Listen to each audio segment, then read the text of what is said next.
Hello, bienvenue dans cette nouvelle vidéo et dans ce premier book haul qui sera celui du mois de juin. Ça fait un petit moment que je dois vous le tourner, j'ai tourné celui du mois de mai mais je ne suis pas satisfaite et puis on est déjà début juillet donc je me suis dit laisse tomber celui du mois de mai, il y en a déjà suffisamment dans celui de juin donc c'est pas grave, on switch le mois de mai et on passe à juin, c'est parti, surtout que j'en ai deux puisque j'ai aussi celui de mon anniversaire à vous tourner. Du coup on y va sans plus attendre parce que il y a pas mal de livres quand même, c'est parti. Et on va commencer par une BD qui est Lumière, le tome 1 et 2, le voyage de Svetlana aux éditions Vent d'Ouest, enfin aux éditions Glénat, collection Vent d'Ouest, de Lilian et Sanoé. C'est une adaptation du roman de Carole Trébor. On est en France en 1774 et Svetlana va chercher à retrouver ses vrais parents en Russie, il me semble. Ouais, c'est ça. Et ça m'a plu parce que moi, tout ce qui est un petit peu historique, j'aime bien, surtout dans les BD. Le prochain, c'est une sortie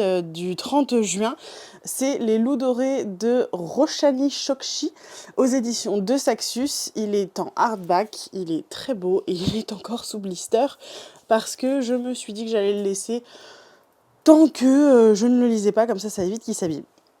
Ici on est dans Paris en 1889 au moment de l'exposition universelle et on va suivre, comment s'appelle-t-il, le chasseur de trésors Séverin Montagnier Alary qui va rechercher un artefact mystérieux.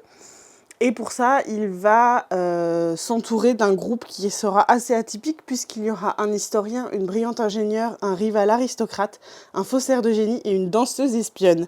Voilà, ça a l'air très très cool. Ensuite, nous avons, il me semble, un jeunesse qui est Wranglestone de Darren Charlton aux éditions Nathan. La couverture est super belle. Ici, on va suivre Peter, qui habite sur une des îles du lac Wranglestone et en fait il fait une bêtise et pour le punir de cette bêtise il est envoyé sur le rivage avec Cooper, le garçon dont il est secrètement amoureux, et dans l'obscurité de cette forêt ils vont se découvrir et découvrir des choses sur leur communauté. Et la dernière phrase dit « L'amour peut-il résister à la sauvagerie ?» Alors c'est marrant, je sais pas pourquoi mais ça me fait un petit peu penser à Brokeback Mountain. Ça n'a peut-être rien à voir, mais voilà, le résumé me fait un petit peu penser à ça. C'est écrit assez gros, c'est très margé. Ça a l'air assez cool. On est du coup dans une romance gay masculine. Bah, je trouve ça super sympa. Et en parlant de gay, le prochain, c'est Les Contes de Vérania, le tome 1, Le cœur de foudre de Tidji Clown, aux éditions Bookmark Collection Imaginaire. Alors ici, on va suivre Sam qui a des pouvoirs et qui va transformer une bande d'ados en pierre. Il va donc, suite à ça, aller dans la forêt de bois obscurs et il revient avec Gary, une licorne gay sans cornes. Rien que le résumé m'a fait mourir de rire. Alex Bouquin en Prada l'a lu et avait dit que c'était vraiment super drôle. En le commandant, on s'est rendu compte avec mon ami Roman qu'en fait il y avait plusieurs tomes, je crois qu'il y en a 4 ou 5. Bref, c'est pas grave. Tidji Clown, ça se lit très très bien. Pour avoir lu La mer au milieu de la mer céruléenne, qui a été mon gros coup de cœur de l'année dernière et que je vais peut-être relire cette année parce que vraiment j'avais beaucoup aimé. Donc voilà, je sais qu'il a une plume très fluide. Et si en plus il y a énormément d'humour, je pense que ça va être très très cool et j'espère le lire peut-être bien cet été. Le problème c'est que si je vous dis ça pour tous les livres, vous allez vous rendre compte que je ne vais faire que lire cet été. J'aimerais bien, mais j'ai quand même aussi un petit peu de boulot à côté. Le prochain livre, c'est Les Enchanteresses de Sophie Gliokas aux éditions Hachette Roman, le tome 2. J'avais le tome 1 que j'ai acheté au mois de mai sur Vinted et j'hésitais à prendre le tome 2 tout de suite. Je sais que le 3 sort bientôt, il me semble qu'elle vient de finir de l'écrire. Et je me suis dit, après tout, j'essaye d'avoir toutes mes suites de sagas plutôt que de racheter des nouveaux romans. On va pas dire plutôt que d'acheter de nouveaux romans parce que c'est faux. Donc voilà, je me suis dit comme ça, au moins, quand elle sortira le tome 3, je pourrai l'avoir et j'aurai ma trilogie complète puisque je crois que ce sera une trilogie. Et bon bah pareil, hein, ça parle de magie, c'est dans la forêt de Brocéliande, donc j'aime beaucoup tout cet univers et du coup je pense que ça va être très cool. C'est les tomes 4, 4,5 et 5 de Kéléana. Pas du tout, on reprend. Ce sont les tomes 3, 4 et 4,5 de Kéléana. Le 5, je le récupère mercredi, on est lundi. Voilà, je sais pas si je présente encore Kéléana. C'est une saga qui est hyper connue, moi j'adore. J'ai profondément aimé dès le tome 1, alors que beaucoup ont eu du mal à rentrer dedans parce que c'est vrai que le tome 1 est un peu introductif et un petit peu lent. Moi, ça m'a pas du tout gênée, contrairement à d'habitude. Mais moi, la plume de Sarah J. Maas, j'adore. Enfin, la série à Cotard, c'est ma saga préférée. Donc voilà, donc du coup, bah, j'avoue que qu'Eleana, je ne pouvais qu'aimer. Et nous faisons le tome 3 en lecture commune à partir du vendredi 8. Et j'ai très hâte. Et j'ai très hâte aussi d'avoir le tome 2 de Crescent City, dont j'avais beaucoup aimé le 1 aussi. Bref, voilà, Sarah J. Maas, vous le saurez, j'adore. Ensuite, on est sur une intégrale d'un jeunesse qui est La rivière à l'envers de Jean-Claude Mourleva aux éditions Pocket Jeunesse. Pocket Jeunesse, si jamais vous voyez cette vidéo, je vais beaucoup parler de vous. Gardez ça en tête. Ici, on va suivre Tomek et Anna, qui sont deux orphelins qui vont aller à la recherche de la rivière à l'envers, qui est une rivière dont l'eau empêche de mourir. Mais on se demande s'ils vont vraiment trouver cette eau ou s'ils vont trouver autre chose qu'ils ne cherchaient pas. Ça a l'air super, la couverture est juste super belle. Enfin, j'adore, en fait, j'ai craqué sur la couverture. Et ça fait très estival, j'ai bien l'intention de le lire cet été pour le coup, celui-là. Je pense que je vais essayer de vous faire ma palle de l'été bientôt. Et il fait 376 pages pour les 2 tomes, donc je pense que ça va se lire très bien et j'ai vraiment très hâte de me plonger là-dedans. Pour les prochains livres, c'est pareil, je vous les présente tous les 3 en même temps puisque c'est une trilogie et il s'agit de Nevernight de J. Christophe aux éditions de Saxus. J'ai donc le tome 1 ici en brochet, le tome 2 en relié, toujours sous blister, et le tome 3 également en relié, mais plus sous blister parce qu'il est tellement beau que je voulais quand même le voir. Et du coup, même si vous avez dû le voir partout, je vous le montre parce que je trouve que le travail éditorial est absolument incroyable. Ce livre, il est vraiment splendide. Enfin, c'est assez impressionnant. Il me fait très peur, hein. Cette série me fait très peur. J'en discutais hier avec mon amie Morgane qui me disait c'est une pépite. C'est vraiment une tuerie, ça n'a rien à voir avec ce qui a déjà été fait. Enfin voilà, elle m'en a fait l'éloge, mais je sais qu'elle adore cette saga. C'est d'ailleurs à cause ou grâce à elle que je les ai achetés. Je cherchais désespérément le tome 1 en relié, il n'existe plus ou d'occasion, mais à plus de 300 € et il est hors de question que je mette jamais ce prix-là dans un livre, même si j'adore les livres. Bref, je me rends compte que c'est pas écrit très petit, donc ça c'est plutôt cool. C'est quand même une belle brique de 750 pages, mais bon voilà, ça a l'air très cool. Je pense que c'est beaucoup plus dark que ce que j'ai l'habitude de lire, et je pense que ça peut justement être cool de changer un petit peu de registre. Donc celui-là, le tome 1, j'ai prévu de le lire dans l'été, ça c'est sûr aussi. Ensuite, c'est un tome 1 d'une trilogie, c'est le tome 1 de The Remnant Chronicle, The Kiss of Deception de Mary E. Pearson aux éditions La Martinière Jeunesse Fiction. Il me semble que là, on suit la princesse Lia qui est promise au prince de Dalbrek, un homme qu'elle n'a jamais rencontré, et sauf qu'elle ne veut pas du tout de cette union, donc elle s'enfuit le matin de ses noces, et ça va foutre un petit peu le bazar, clairement. Moi, tout ce qui est principauté, royauté, mêlée à de la magie et à tout un tas de choses comme ça, j'adore. Bah, typiquement Keleana, l'ascension de Kaamelott, tous ces bouquins, j'en avais un autre en tête mais je me souviens plus. Bah si, les voleurs de fumée aussi, c'est un petit peu ça. Voilà, tous ces livres où on mêle un petit peu tout un tas de choses, j'adore. Et j'adore quand il y a de la royauté, des complots, des trucs comme ça, mêlés à de la fantaisie, je suis aux anges. Du coup, je pense que celui-là, je devrais vraiment bien aimer. Et ben, un premier tome de plus dans ma paille. Je dis ça, mais le pire, c'est que les prochains, c'est aussi des premiers tomes de saga, notamment Steam Sailor de E.S. Green aux éditions Gulfstream. C'est un petit peu futuriste, il me semble. On est avec des alchimistes, un héliotrope, un navire volant. Ça a l'air très chouette, j'ai vu beaucoup de bons avis, j'adore la couve. Ça me fait un petit peu penser à... Alors, c'est un mélange entre Mickey, les BD, et Miyazaki, notamment Le Château dans le ciel, que je n'ai pas fini d'ailleurs, mais voilà, ça me fait penser un petit peu à ça. Il s'agit de Oliver Bridgeton, Derrière le mur d'illusions de Fabien Alopo aux éditions Michel Lafon. Alors celui-là, je l'ai vu vraiment dans la librairie, enfin la librairie à la Fnac.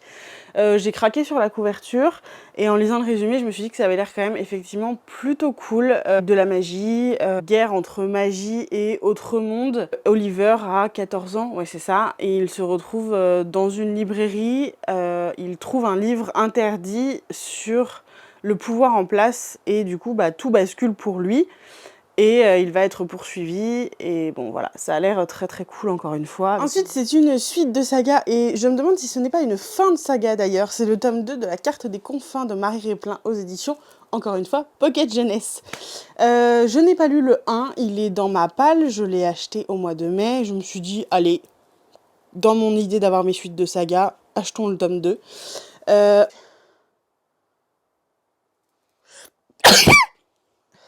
Pardon.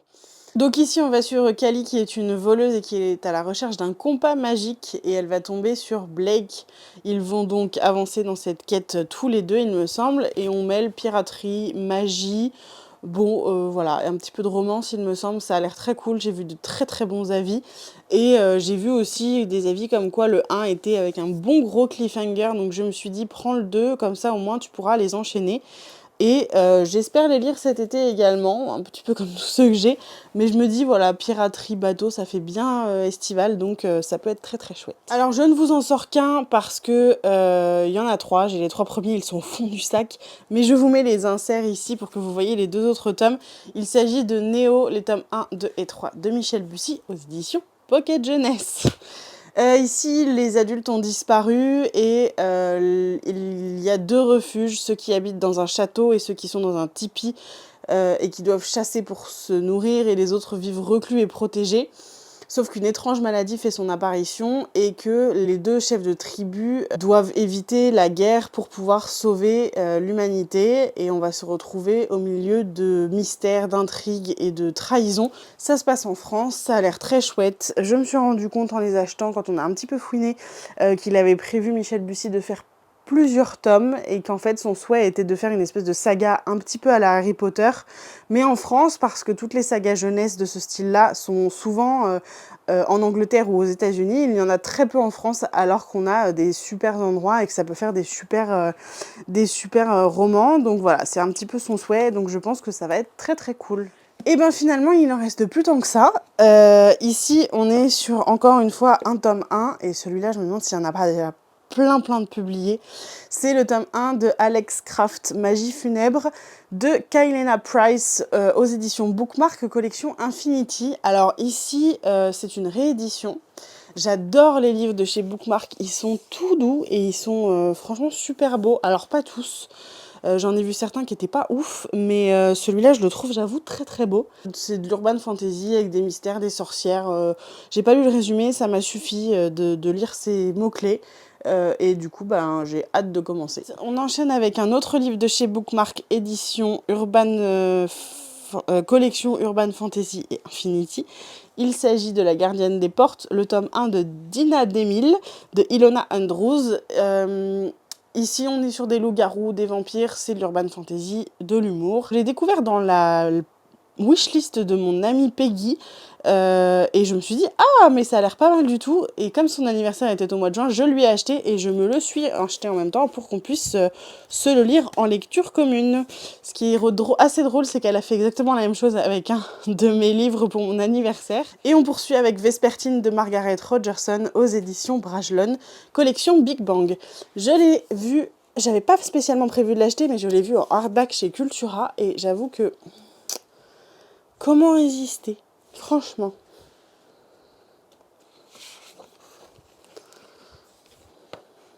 Voilà. J'ai vu ça, j'ai pas cherché plus loin, j'ai lu le résumé quand même, hein. Bon, on va pas prendre des livres que sur leur couverture, mais ça a l'air très très cool, et franchement c'est magnifique quoi. Il me fait un peu peur parce que j'ai lu de Margaret Rogerson Sorcery of Thorns. Je suis à la moitié à peu près, je ne l'ai pas fini, je l'avais commencé en début d'année. J'ai eu beaucoup de mal avec le début de ce livre. Je trouvais que c'était très lent, très long, trop descriptif. Je l'ai repris hier soir parce que pour mon challenge de l'été, j'avais besoin d'un livre couverture unie, et du coup le hardback de Sorcery of Thorn, l'édition Grimoire, est totalement verte. Celui-là irait très bien aussi d'ailleurs. Et voilà, je voulais finir Sorcery of Thorn pour pas être débarrassée, mais je sens que là ça commençait à venir, que c'est prometteur, il commence à y avoir de l'action.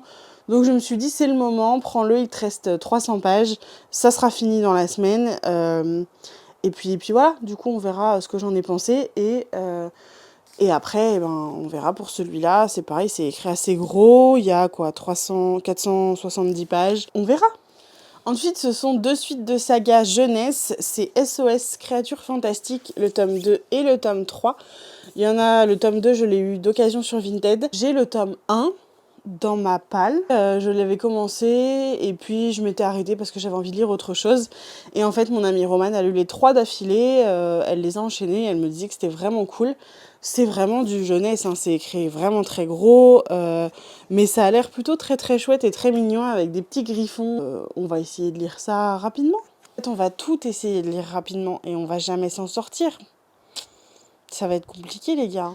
Le dernier roman de ce book haul est une intégrale, c'est Blood Witch aux éditions Plume Blanche de Lena Jomae. Je ne vais pas vous faire de résumé, je vais vous le lire parce que c'est vraiment le résumé qui m'a fait l'acheter. Enfin, je vous lis ça. Ah merde, encore un. Bon alors, oui, c'est à toi que je parle là. Tu crois vraiment avoir les reins suffisamment solides pour découvrir mon histoire ? J'en suis pas si sûre, moi. Si je te dis que je suis une sorcière dans un monde timbré avec des vampires et des loups-garous, entre autres choses, toujours partant ? Bien, comme tu voudras. Alors vas-y, prends-le ce bouquin, installe-toi confortablement et surtout, amène-moi un verre de tequila. Voilà.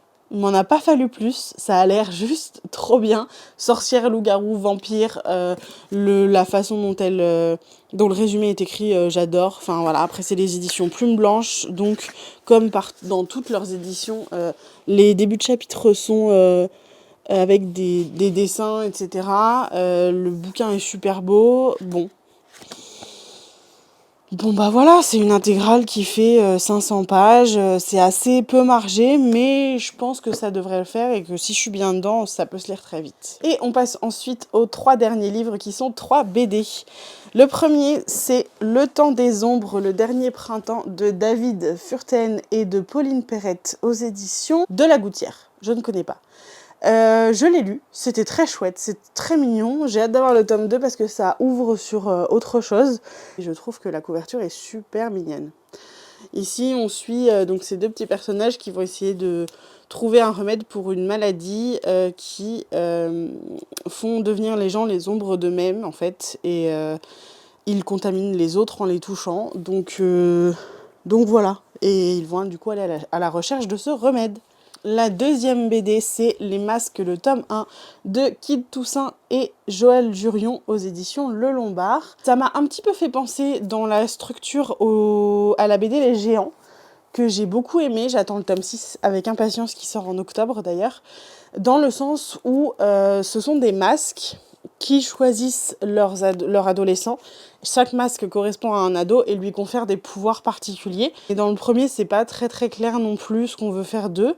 C'est assez violent, hein. La première scène, il y a un gamin qui meurt parce que son ami dit a un masque qui fait que tout ce qu'il dit est réalisé et quand il dit meurt, l'enfant meurt.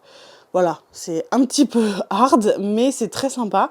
Les dessins sont très chouettes. Je sais pas ceux dont j'ai l'habitude de voir, mais j'aime bien. Donc c'était très sympa. Et enfin la dernière, alors celle-là la suis prise, mais full pour l'automne, pour pouvoir lire dans mon fauteuil avec un bon plaid et un bon chocolat chaud ou un bon thé. Horrific Land, une nouvelle aventure de Mickey Mouse, de Lewis Trondheim et Alexis Nesme aux éditions Glénat. Alors Glénat, j'ai un amour pour cette maison d'édition. J'adore les Mickey, je les trouve super beaux. Ils ont des super dessins, les histoires sont trop chouettes. J'ai mon amie Romane qui m'en a offert 3. Elle me fait un peu la collecte et celui-là, j'avoue que comme je ne l'ai pas eu à mon anniversaire et que d'ici Noël, il n'y a plus rien pour m'offrir de cadeaux, sauf le bon plaisir de mes proches, hein, je passe un message, je me suis dit, offre-le toi et passe un bon moment cet automne à lire ça au moment d'Halloween. Ça va être trop cool. Donc bien évidemment, je le garde au chaud pour mon Pumpkin Autumn Challenge. Et ben écoutez, voilà, je crois... Ah non, je viens d'en voir 2 sur le côté que j'avais oublié. Il s'agit de La lumière des profondeurs de Frances Hardinge aux éditions Gallimard Jeunesse. Ici, on est avec Ark et Jerk qui sont orphelins et qui découvrent qu'un royaume peuplé de cauchemars s'étend sous la mer et qu'il n'est pas toujours bon que les vestiges du passé remontent à la surface. ils vont l'apprendre à leurs dépens et aux dépens de l'humanité tout entière. Il me semble que c'est un one-shot et je trouve la couverture très très belle.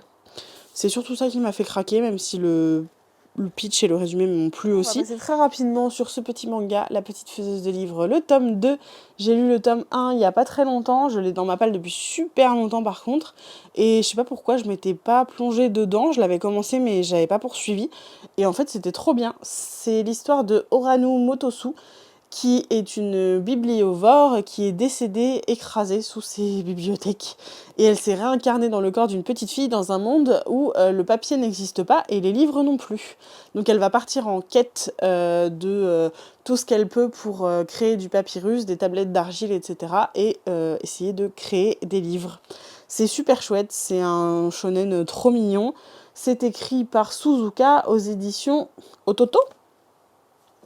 Je crois que c'est ça. Bien, mon micro n'avait plus de batterie, du coup je finis ce book haul. Il ne restait qu'un seul livre. C'est Witch and God de Livestone aux éditions BMR. Ici on va suivre Ella qui est une jeune sorcière sans don qui va se rendre à une fête de la communauté des sorcières avec ses sœurs.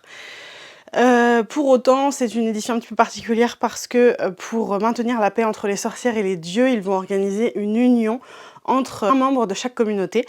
Et donc, quand elle apprend que c'est une de ses sœurs qui est destinée à épouser le dieu de la terreur, le petit-fils de Zeus, elle est outrée, elle n'est pas d'accord et elle se propose comme promise pour remplacer sa sœur dans cette union, ce qui va un petit peu tout chambouler. Mon amie Romane l'a lu, elle l'a beaucoup aimé. Le tome 2 sort mercredi, je l'ai précommandé et voilà, ça a l'air très cool. Sur ce, je finis donc ce book haul maintenant. Si vous êtes resté jusqu'ici, merci. Merci d'avoir regardé cette vidéo. N'hésitez pas à mettre un petit pouce, à vous abonner pour ne pas louper les prochaines, à me suivre sur tous mes différents réseaux sociaux. Je vous dis à très vite dans une prochaine vidéo et je vous fais des bisous. Ciao!